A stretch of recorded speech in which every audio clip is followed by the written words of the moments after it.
আজ আমার গন্তব্য অরুণাচল প্রদেশের তাবাং থেকে এক অফবিট গ্রাম শেরগাঁওয়ের উদ্দেশ্যে। আর এই যাত্রাপথের শুরুতে আমি প্রথম আপনাদেরকে নিয়ে গিয়েছিলাম জাং ওয়াটারফলসে। দেখেননি তার ভিডিও? চেক করে নিন ঝটপট, লিঙ্কটি আমি ডেসক্রিপশন বক্সে দিয়ে দিলাম। আপনাদের এটুকু গ্যারেন্টি দিয়ে বলতে পারি এরকম ওয়াটারফলস খুবই কম দেখেছেন। যেখানে হয়েছিল বিখ্যাত কোয়েলা মুভির শুটিং। আর এবার আমরা জাং ওয়াটারফলস থেকে বেরিয়ে এগিয়ে চললাম যশবন্তগড় ওয়ার মেমোরিয়ালের দিকে। এখান থেকে যার দূরত্ব 24 কিলোমিটার এবং আমাদের প্রায় ঘন্টাখানেক সময় লাগবে পৌঁছতে। তবে পথে প্রথমে দাঁড়িয়ে পড়লাম লাঞ্চ সারতে নর্থ ইস্ট ধাবাতে, যে ধাবা কিন্তু সব বাইকার্স বা রোড ট্রিপ যারা করেন তাদের একটা হাব। এই বাইরের সমস্ত লোগো থেকে আপনারা নিশ্চয়ই বুঝতে পারছেন। এখান থেকে আমরা ঝটপট খেয়ে নিলাম ভেজ থালি। লাঞ্চ ডান আমাদের। এবার আমরা আগিয়ে চলেছি আবার শেরগাঁওয়ের উদ্দেশ্যে। আর এখান থেকে বোমডিলা হচ্ছে 145 কিলোমিটার, তারপরে আমাদের যেতে হবে শেরগাঁও।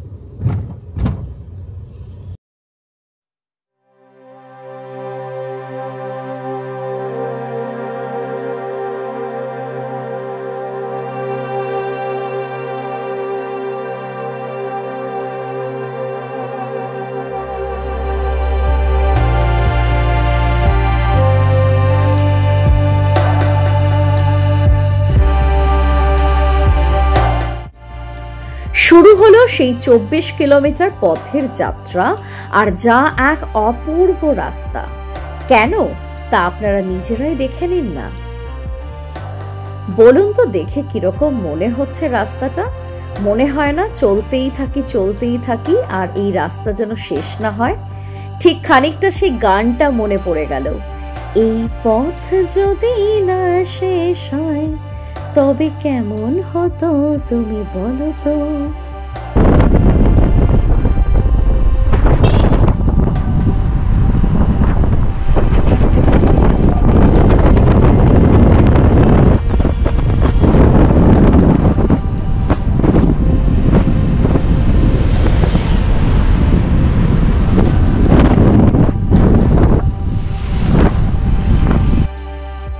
আরো 16 কিলোমিটার গেলে আমরা পৌঁছে যাব যশবন্তগড় ওয়ার মেমোরিয়াল।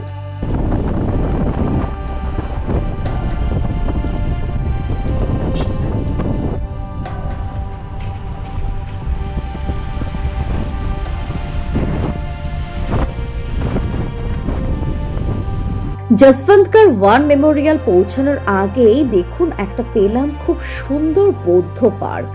পাহাড়ের একদম কোলে অবস্থিত, ভারী সুন্দর দেখতে এটি।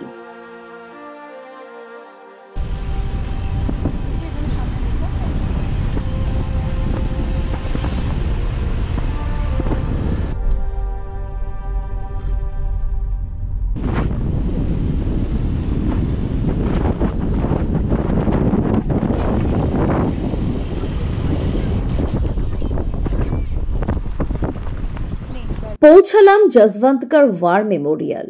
10,000 ফিট উচ্চতায় অবস্থিত এটি এক স্মৃতি স্মারক, যা প্রয়াত যশবন্ত সিং রাবাতের সম্মানে তৈরি হয়েছিল।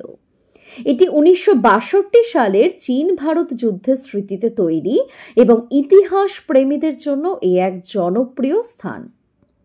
সেলা টানেল থেকে এর দূরত্ব প্রায় 21 কিলোমিটার। এখানে আসলে আপনারা আশেপাশে অনেক বাংকারও দেখতে পাবেন। এখানে যশবন্ত সিং রাওয়াতের ব্যক্তিগত জিনিসপত্র সংরক্ষিত রয়েছে, আর এই মিউজিয়ামের পাশাপাশি এখানে রয়েছে একটা ছোট ক্যান্টিনও। আমরা তাড়াতাড়ি চারিদিকটা দেখে বেরিয়ে পড়লাম সামনের দিকে, কারণ আমাদের এখনো যেতে হবে অনেকটা পথ। আর এরপরে আমরা পৌঁছবো সেই বিখ্যাত সেলা টানেল।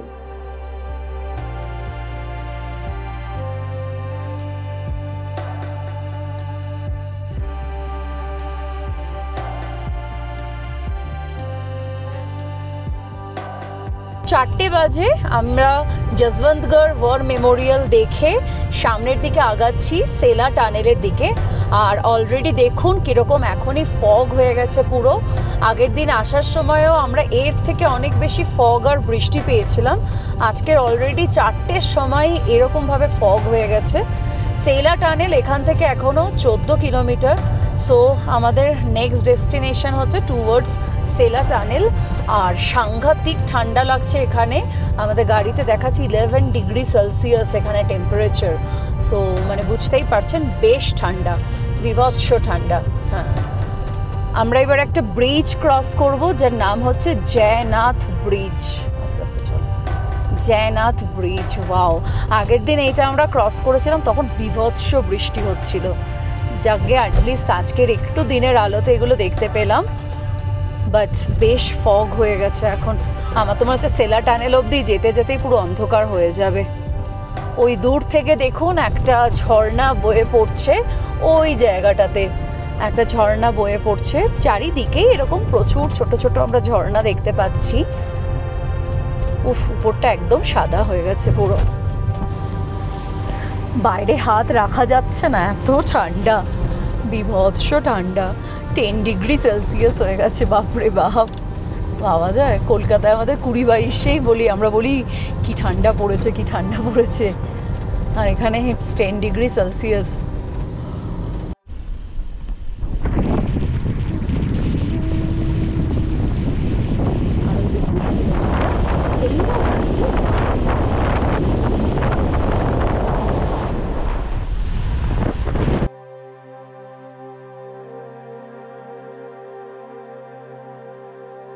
এখানে রাস্তার কাজ হচ্ছে। আর আগের বার কিন্তু এটা আমরা ক্রস করার সময় বেশ বৃষ্টি পেয়েছিলাম।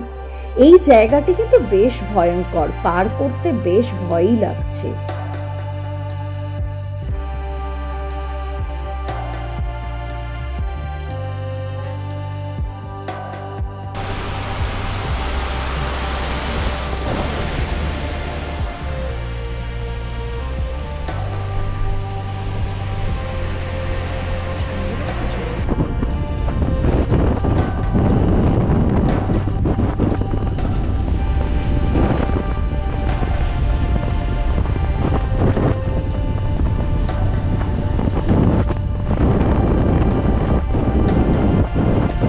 পাহাড়ের ওয়েদারের মানে কোনো ভরসা নেই। আমরা যখন জাং ওয়াটারফলসটা দেখে বেরালাম, এত গরম লাগছিল যে আমরা লিটারালি জ্যাকেট ফ্যাকেট খুলে রেখে দিলাম। আর জাস্ট কয়েক ঘন্টা, মানে 1-1.5 ঘন্টা হয়তো হয়েছে ম্যাক্সিমাম, তার মধ্যে দেখুন টেম্পারেচার এবং ওয়েদারের হিউজ পরিবর্তন। এখানে এখন দেখাচ্ছে 7.5 ডিগ্রি সেলসিয়াস টেম্পারেচার। আমরা 6 কিলোমিটারের মধ্যে সেলা টানেলের দিকে ঢুকতে চলেছি। আর এন্টায়ার রোডটা পুরো ফগ হয়ে আছে। টোটাল ফেমাস সেলা টানেল দিয়ে আমরা এন্ট্রি দিচ্ছি। Wow, it's an amazing feeling. বাবা, ভেতরটা তো পুরো অন্ধকার, টানেলের ভেতরটা তো একদম অন্ধকার। এখানে ভেতরে দেখুন ফোন নাম্বারও, ফোনের জায়গা আছে, যদি কেউ কোনো বিপদে পড়ে এখান থেকে ফোন করতে পারবে। ফোনেরও প্রত্যেকটা জায়গাতে একটা করে ফোন। আবার এখানে এক্সিট, এমার্জেন্সি এক্সিটেরও এখানে ব্যবস্থা আছে টানেলের ভেতরে। এই দেখুন phone booth.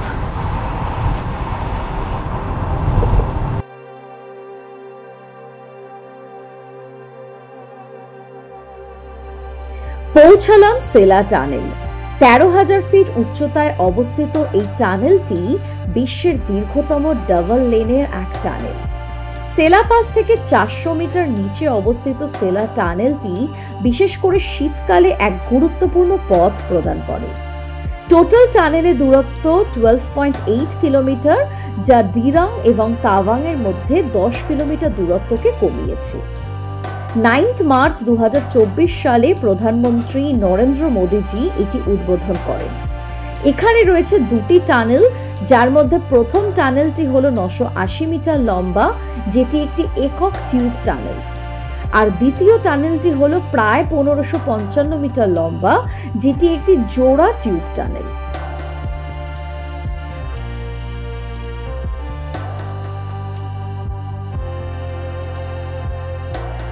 End of the tunnel আমাদের ওয়েলকাম জানাচ্ছে ওয়েস্ট কামিং বলে।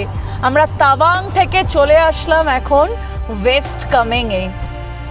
ওয়াও,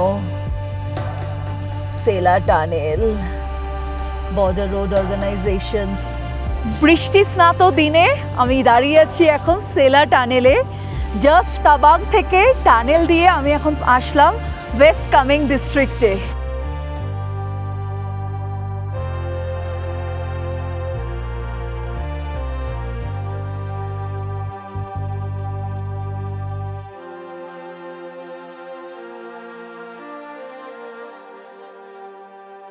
আমরা যে টানেলটা থেকে বেরালাম ওটা হচ্ছে সব থেকে বড় টানেল, আর এইটা হচ্ছে আর একটা টানেল। এই টানেলটা একটু ছোট, total 2।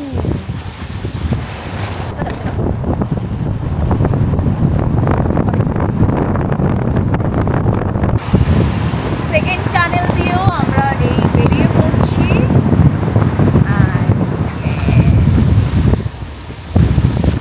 Thank you, visit again. Yes, of course, we will visit again Arunachal Pradesh. We love you.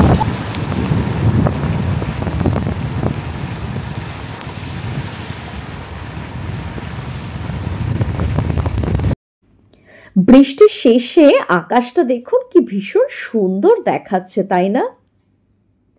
আমরা এখন ক্রস করছি বৈশাখী আর্মি ক্যাম্প।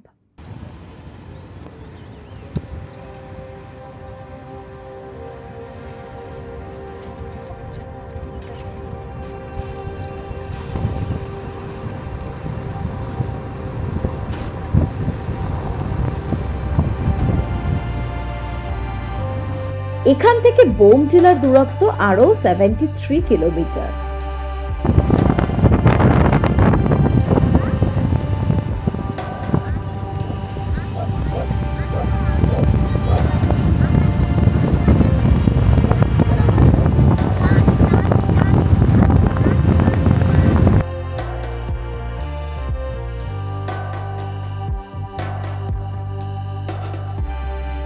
আমরা দিরাং ক্রস করে এখন এগিয়ে চলেছি সামনের দিকে।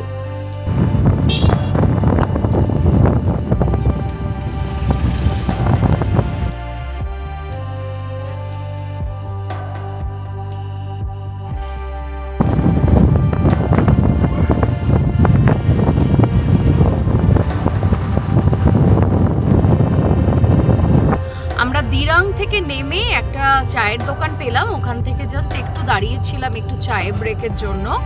এখন আবার আগিয়ে চলেছি সামনের দিকে। এখন ঘড়িতে বাজে আপনাদেরকে দেখিয়ে দিই 7:28 বাজে, আর আমাদের শেরগাঁও পৌঁছতে এখনো আরো প্রায় 2 ঘন্টা। বোমডিলা এখান থেকে 30 কিলোমিটার। তারপর বোমডিলা থেকে আমরা শেরগাঁওয়ের দিকে টার্ন নেব। বোমডিলা এখান থেকে এখনো 10 কিলোমিটার। আমরা NH13 ধরেই এগিয়ে চলেছি সামনের দিকে। ঘড়িতে এখন বাজে 8টা। মাঝখানে একটা জায়গা ক্রস করে আসলাম, একদম টোটাল ফগ, একদম ফগ পুরো ভরেছিল। তো রাত্রিবেলা ড্রাইভের এটা একটা একটু চ্যালেঞ্জিং সিচুয়েশন হয়ে যায়। হুটহাট করে কখন যে কোন জায়গাতে ফগ থাকবে বোঝা মুশকিল। যাই হোক, আমরা এখন আগিয়ে চলেছি সামনের দিকে। আমাদের আরও 51 কিলোমিটার ট্রাভেল করতে হবে। দেখুন এখানে দেখাচ্ছে 51 কিলোমিটার ট্রাভেল করতে হবে, আর প্রায় 1 ঘন্টা 20 মিনিট মতো সময় লাগবে।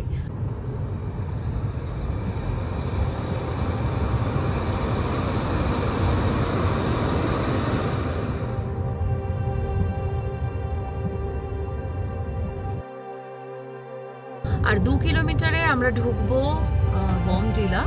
এটা একটা মার্কেট আমরা ক্রস করছি। এই দিকটাতে দেখাচ্ছে।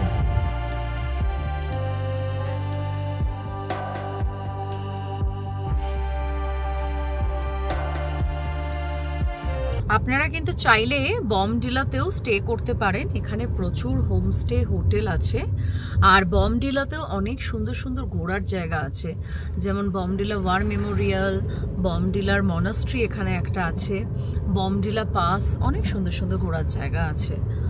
আর কথা বলতে বলতে আমরা পৌঁছে গেলাম বমডিলা। দেখতেই পাচ্ছেন চারিদিকে আলো জ্বলছে। আমরা বমডিলা ফাইনালি পৌঁছলাম। এবার এখান থেকে আমাদের শেরগাঁওয়ের উদ্দেশ্যে জার্নি। এই বমডিলা পুলিশ স্টেশন ক্রস করছি আমার ডান হাতে। এখন সামনের দিকে আমরা আগিয়ে চলেছি। এখান থেকে আমরা শেরগাঁওতে আজকে যেখানে থাকবো এটা আরো 41 কিলোমিটার, ঘন্টাখানেক আমাদের সময় লাগবে এখান থেকে আরো যেতে। বমডিলা থেকে শেরগাঁওয়ের দিকে এগোতে থাকলাম। আরো 40 কিলোমিটারের পথ আমাদের যেতে হবে, প্রায় ঘন্টাখানেকের জার্নি। আমরা যে জাংশনটাতে দাঁড়িয়ে আছি, এই জাংশন থেকে এই যে স্ট্রেট রাস্তাটা দেখছেন, এই সোজা রাস্তাটা চলে যাচ্ছে দিরাং তাওয়াং এই দিকে। আমরা এখন নেমে যাচ্ছি ডান দিকে শেরগাঁওয়ের দিকে।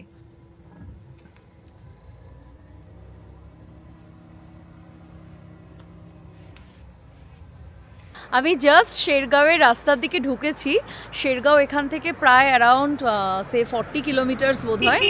আর এখান থেকে রূপা, যেখানে দাঁড়িয়ে আছি, রূপা এখান থেকে জাস্ট 1 কিলোমিটার। তো এখানে একটা খুব সুন্দর মন্দির দেখতে পেলাম, চলুন আপনাদেরকে একবার দেখাই।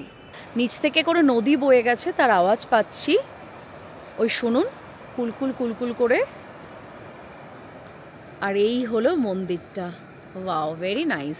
এটা জাস্ট রূপার থেকে 1 কিলোমিটার দূরে আমরা আছি। এই আমরা পৌঁছে গেলাম হচ্ছে রূপা। রূপা জায়গাটা ভীষণ সুন্দর, খুব সুন্দর।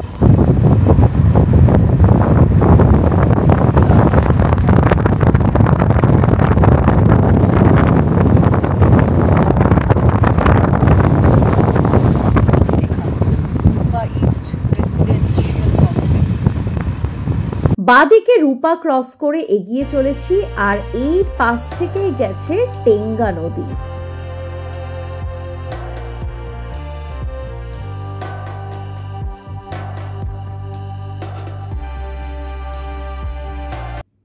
আরো 21 কিলোমিটার গেলে আমরা পৌঁছবো আমাদের আজকের আস্থানা শেরগাঁওতে আকন হোমস্টে। শেরগাঁওয়ের দিকে এগিয়ে যাচ্ছি, যে রাস্তাটা দিয়ে যাচ্ছি মানে পুরো আমার বাঁ দিকটা পাহাড়। দেখুন একদম বাঁ দিকটা পাহাড়, অসাধারণ জাস্ট লাগছে। আর উপরে আকাশে আমি দেখতে পাচ্ছি অর্ধ চাঁদ, মানে দারুণ লাগছে। এটা যদি দিনের বেলায় কভার করতে পারতাম তার তো একটা আলাদা সৌন্দর্য আসতো, বাট এখনো একটা বেশ অন্য রকমের সৌন্দর্য কাজ করছে। শেরগাঁও ঢুকতে আর 3.5 কিলোমিটার। আর এটা একটা বোট পেলাম, লেখা আছে সেন্থু।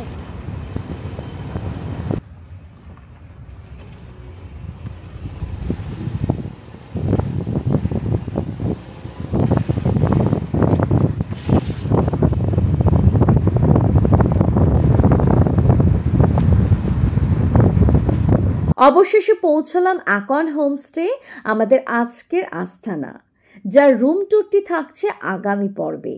আর আগামী পর্বে আপনাদেরকে ঘুরিয়ে দেখাবো অরুণাচল প্রদেশের এক অফবিট প্লেস, যা আপনাকে কিন্তু এক ইউরোপিয়ান কান্ট্রি ফিল দেবে। আর সেটি দেখার জন্য অবশ্যই আপনাদেরকে নেক্সট এপিসোডের জন্য ওয়েট করতে হবে। বাট প্লিজ আমাকে জানান আমার আজকের এপিসোডটি কেমন লাগলো। খুব তাড়াতাড়ি দেখা হচ্ছে অরুণাচল প্রদেশের নেক্সট এপিসোডকে সঙ্গে নিয়ে।